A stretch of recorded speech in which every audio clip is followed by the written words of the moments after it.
Testing, testing.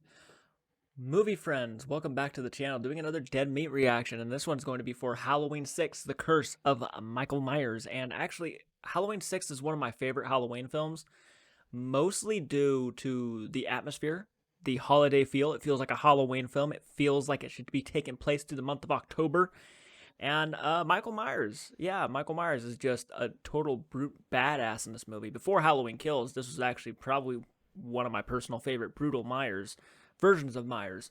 So I always hold a special place in my heart for Halloween 6 because I also grew up with it, very nostalgic to me.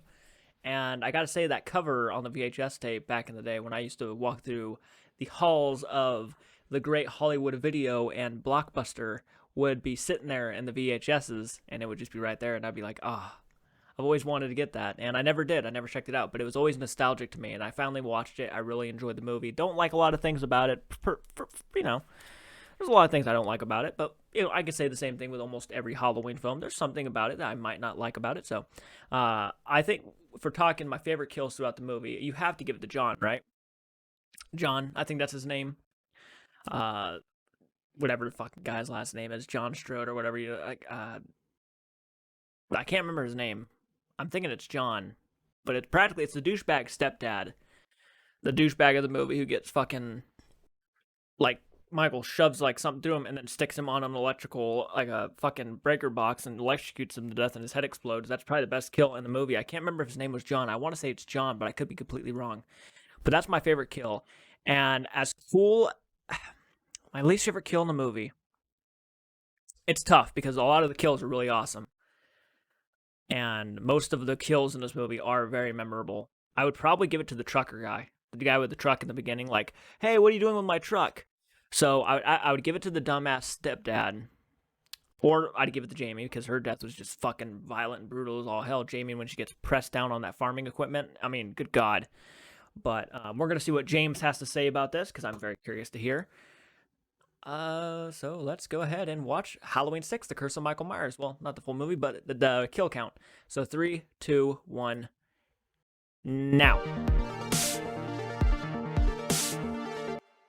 Welcome to the Kill Count, where we tally up the victims in all our favorite horror movies. I'm James A. Janice, and today we're looking at Halloween, The Curse of Michael Myers, the 6th film of the series, released in 1995. Curse is often regarded as a low point of the series, and it's not hard to see why. Marred by a plague of production issues, including nearly a dozen rewrites, the theatrical cut of this film is an incoherent mess, jumping between scenes and storylines without any reason or rhythm, and giving a half-assed continuation of the ridiculous cult stuff introduced in Part 5. Now, there is an alternate version of this movie called The Producer's Cut that does a better job explaining the cult storyline and that features more than a half hour of alternate footage, including an entirely different ending. While this video will only look at the theatrical cut, I'm happy to announce a new Dead Meat series, The Cut Comparison, that will examine the major changes between different cuts of the films I cover. The first episode will feature this movie, and if you're watching this in the future, you can click up there to check it out. But even that alternate version can't rescue what is, by all means, a bad movie. Sure, writer Daniel Ferrens did his best to tie together and reference all the previous Halloween films. And yes, this is the feature film debut of Paul Stephen Rudd, everyone's favorite hot stepbrother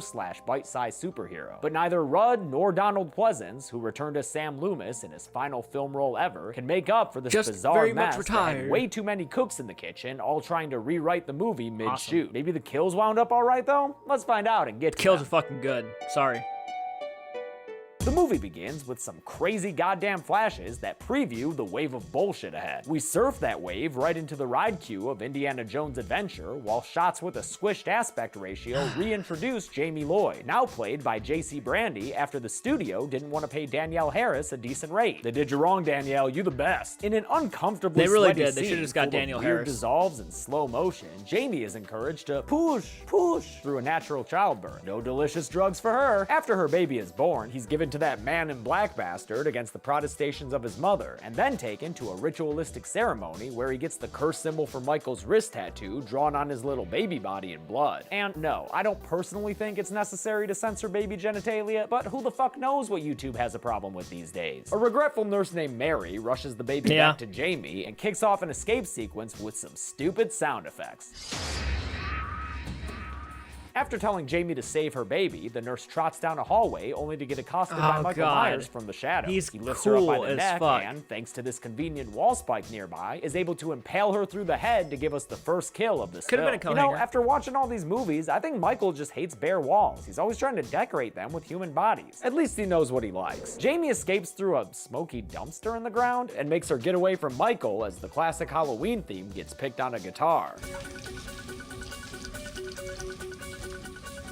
She gets into a truck, and after the ponchoed owner yells at her, asking her what she's doing, he joins the kill count as well with a quick, gory neck snap from Michael out of nowhere. Pro tip if you ever find yourself in a Halloween movie, don't drive a truck. You will wind up dead. Jamie drives off and ends up at a bus station, where she heads into the bathroom with her baby, who's still got that thorn mark on his chest. Maybe go ahead and wash that off now? The lights go out, and surprise, surprise, Michael and his silhouette have arrived. But when he checks out the bathroom stalls, he finds that Jamie's no longer there. She's driving that truck again, trying to escape her evil uncle, but he catches up in a van in no time and drives her off the road, causing her to crash into a bunch of pumpkins. She gets out of the truck and meanders her way into a barn, where in no time at all, Michael appears to chokeslam her onto some farm equipment that, as we can see, goes straight through her torso. As she bleeds to death from her new stomach spears, Jamie reaches out her hands to her uncle, maybe for a hug or something, but all he offers her is certain death by pushing her deeper down onto the spikes. And if that wasn't bad enough, Michael motherfucking Myers then turns the machine on so the blades can mulch Jamie Lloyd's insides. A gory end for the best character of the middle Halloween movies, but since it's not Danielle Harris, it's kind of hard to muster up an emotional reaction to it. Michael heads back to the truck to collect his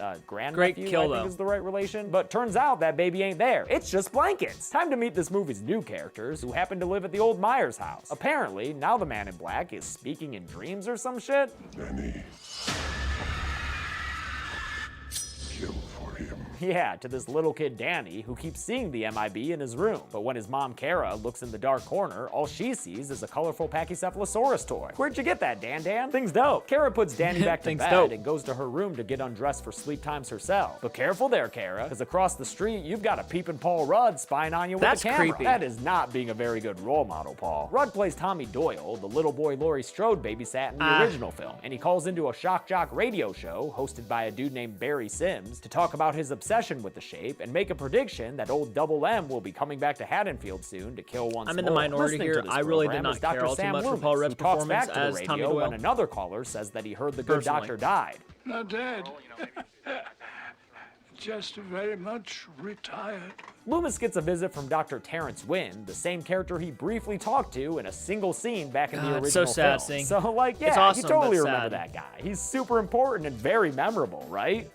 Wynn says he's retiring from Smith's Grove and wants Loomis to take over for him, because nobody makes a better replacement for your job than a 75-year-old recovering stroke victim. It's now Halloween Day in Haddonfield, the perfect time for neighborhood kids to set up Michael Myers pranks in the front yard of his old home. The angry patriarch of the family living there now is Kara's dad, John Strode. I knew it. John Strode's uncle, since he's the brother of her dad, who we briefly saw in the original film. John's wife and Kara's mom is Deborah Strode. And yes, these parents were named after John Carpenter and Deborah Hill. But as we'll see, the relationship is one with domestic abuse involved, so like, maybe don't do that. Their other kid, Kara's younger brother Tim, is hanging out with his nephew Danny in matching shirts extolling the kick-assery of that radio host Barry Sims. Barry kicks ass. John comes in all pissed off about everything in the world, and during his angry old man rant, calls his grandson Danny a bastard. When Kara tries to defend her son, this happens. I see only one bastard in this house.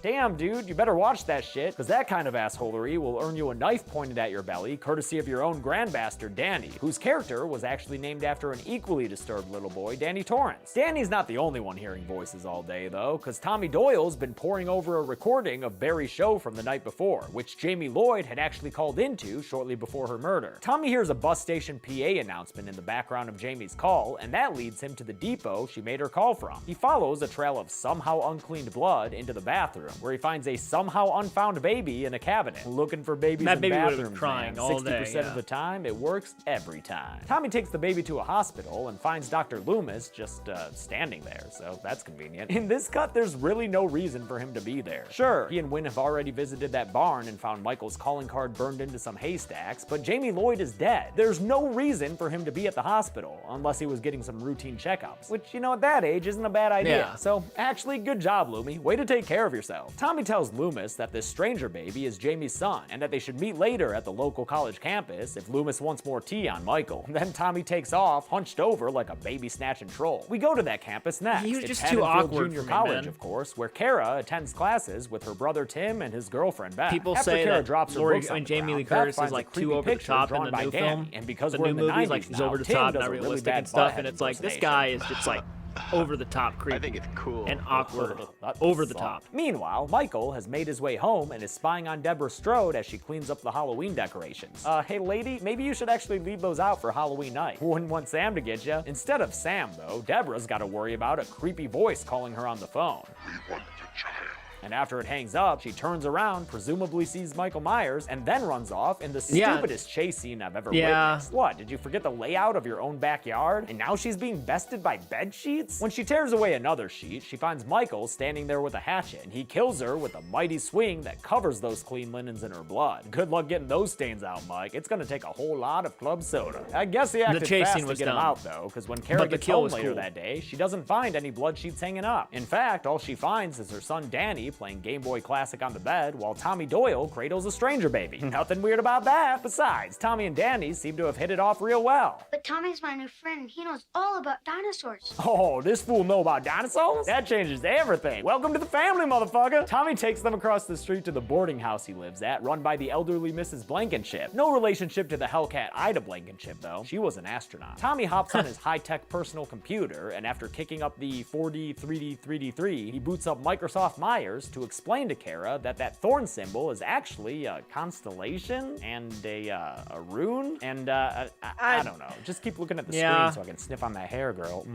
He says the cult of the thorn is after Jamie's just- baby, so it can be Michael's final sacrifice Like, for he's whatever not a bad reasons. person, And then he but- heads out to meet up with Dr. Loomis. After he leaves, Mrs. Blankenship tells Kara that Danny Creepy hears moment. the same voices in his head that little Mikey hears the Myers voices, heard the night you he know. murdered his sister all those years ago. And speak of the stalker, looks like he's right outside that window right there. Tommy told Love Loomis that to meet him shot. at this big Love carnival-looking it. festival taking place at the Haddonfield Junior College campus. The purpose of this party is to protest Haddonfield's ban on Halloween, and the guest of honor is radio shock jock Barry Sims, who's finally appearing in the Hello, flesh. Barry is played by Leo Haddonfield. Jeter, but the role was originally written for Howard Stern, if you couldn't tell by the dialogue. Does she get this riled up in the sack, Tim? I bet she wears crotchless panties and barks like a dog. Stern turned it down because his own film, Private Parts, was just about to start filming. And also, probably because he just read the script and was like, yeah, no, I'm good. When Sims finds out that Tim Strode lives in the actual Myers house, he demands a company move to go finish the broadcast live from Murder Honestly, Mansion. Howard Stern Hope that's would've been gonna be more okay funny. with drunk-ass John Strode, who crashes his way home and complains to an empty house about his empty stomach. Thanks for the dinner. After the lights in the place go out, he heads downstairs with a flashlight and finds those bloody sheets that Michael at least had the decency to wash. But he's not done. He's also ready to clean up this domestic situation. The mask So he is stabs John in the haunting, gut dude. with a knife, then lifts him up and carries him across the basement so he can further stab him into the house's circuit breaker. In one of the more Circuit breaker. drastic differences between the two cuts of the movie, John's theatrical kill is 1,000 times gorier as electricity surges through him, causing him to froth at the mouth and eventually making his goddamn head explode. Holy shit, that was awesome. It's one of the few advantages this version has over the producer's cut. Barry Sims, who takes after many Fucking characters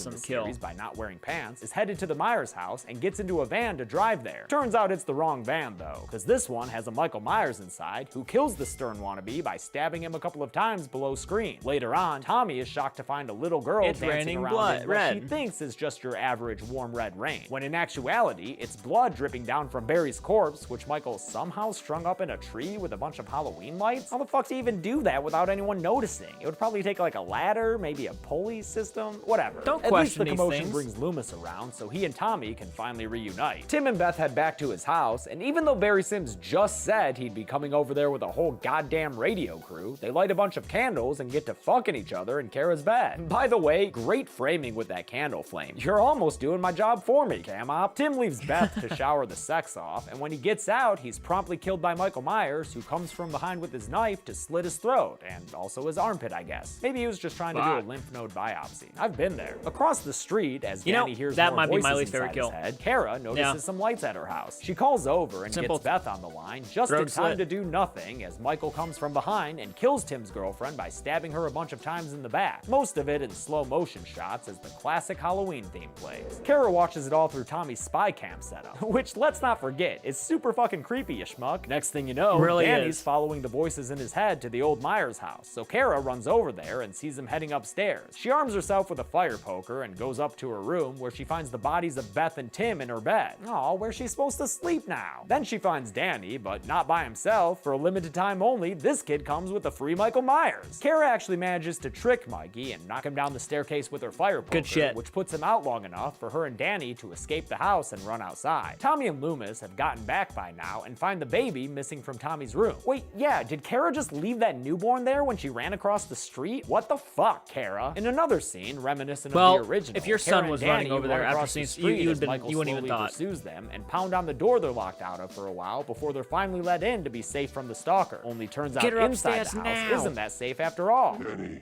come to me. Ho ho ho, that is in fact the modulated voice of the man in black. He summons Dan to his lap, then reveals himself to be none other than Dr. Wynn, the dude you've seen for like a minute so far in this cut. What a totally unexpected yet satisfying twist to this movie. Then there's just a Stupid. cavalcade of craziness. Stupid. Some Spanish Inquisition looking dudes show up, nobody expects them. Kara runs upstairs and finds Mrs. Blankenship is in on the cult, and then Kara fucking jumps out a window to get away from the cult. What? Dude, what are we even doing in this movie? Oh, calling back to that shot of guts Michael on in the her. original? Cool, I guess. That shot fades to black and comes back to this. Where is she? Where's Kara? I don't know, man. This movie doesn't make any sense. I feel like I've been drugged.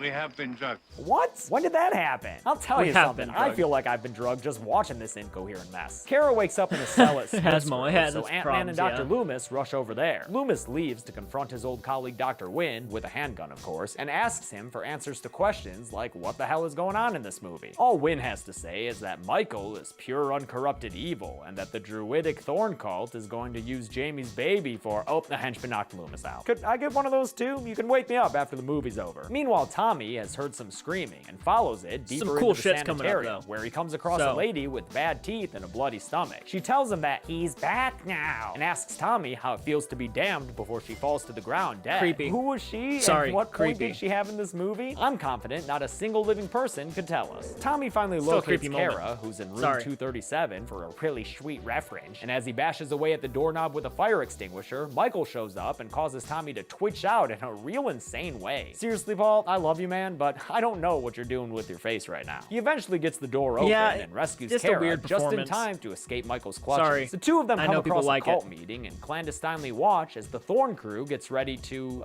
honestly, I don't even know, but it definitely involves that baby. Apparently, the cult didn't clear their plans with Michael though, because he shows up right outside the operating room and takes his pick from a selection of weapons available to him. I see you're going with the surgical machete. Good choice, Michael. Huge flashing lights warning to everyone watching, okay? Like Yeah. seriously, if you're an epileptic I- or anything like that, skip over the next minute. Because as Tommy looks through a window, he sees Michael go on a killing rampage while an extremely irritating strobe light goes off. During this massacre, he kills what Yeah, I I wanted to believe see to be more of 6 that. doctors, 2 of them women and 4 of them men, including Dr. Wynn, who we never actually see die, but he's in the room and I don't think he's making it out of there alive. To be honest though, it's real hard to tell because of all these flashing fucking lights. They're making me nauseous, Yeah. man. Kara and Tommy I agree, escape I agree. with Danny and the baby and are running through a Freddy Krueger lair while Michael Myers chases after them. Also caught up in this chase is an injured doctor played by George P. Wilbur, who played Michael Myers in Part 4 and the rest of this movie until he was replaced during reshoots by a slimmer actor, Michael Lerner. Tommy ends up locking a gate behind him, and that spells I the felt end bad for for this Wilbur's guy. cameo, since Michael comes up behind him and kills him by slamming his head against the bars and pushing with such force that he breaks both the doctor's head and the gate itself. The protags run through the hospital Like, as that Michael sucks. speed walks after them until they get to a weird laboratory that wouldn't look out of place in a Power Rangers movie. What are those embryo babies? What the fuck? Tommy steps out of hiding and tells Michael Here's he's a won cult. the game. Congrats! Here's your complimentary baby. But as Michael goes to collect his prize, Tommy injects him in the shoulder with a bunch of,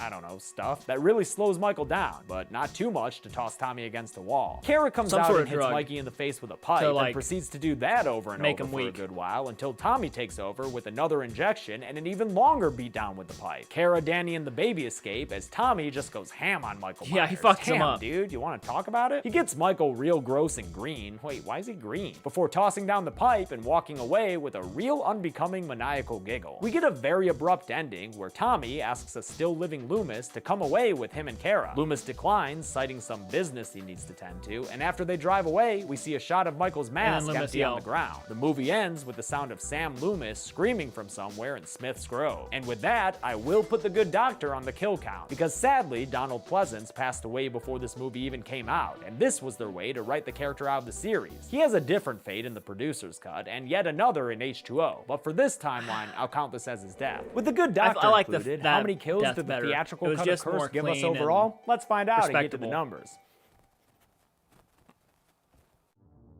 In my opinion, it was. 17 people died in the theatrical cut of Curse of Michael Myers, I think. Who knows with that strobe light? The victims included 10 men and 7 women, giving us this pie chart to look at, and with a runtime of 88 minutes, that left us with a kill on average every 5.18 minutes. I'll give the golden chainsaw John. for coolest kill to John Strode, obviously. Dude's fucking head blew up. Top Fucking that awesome. shit. Oh wait, you can't. Dull machete for lamest kill will go to the 6 doctors Michael kills in that insane scene. It's impossible to see anything I clearly, actually and it doesn't even make disagree. any sense. Why is he killing them all of a sudden? And why not give Wynn a proper death? Ugh. And that's it. Halloween, The Curse of Michael Myers came out in 1995, one of the last pre-Scream horror movies. The next Halloween Excuse me, film would been be drinking highly coffee. influenced by Wes Craven's masterpiece, and in the process, completely ignored this movie and the 2 that came before it.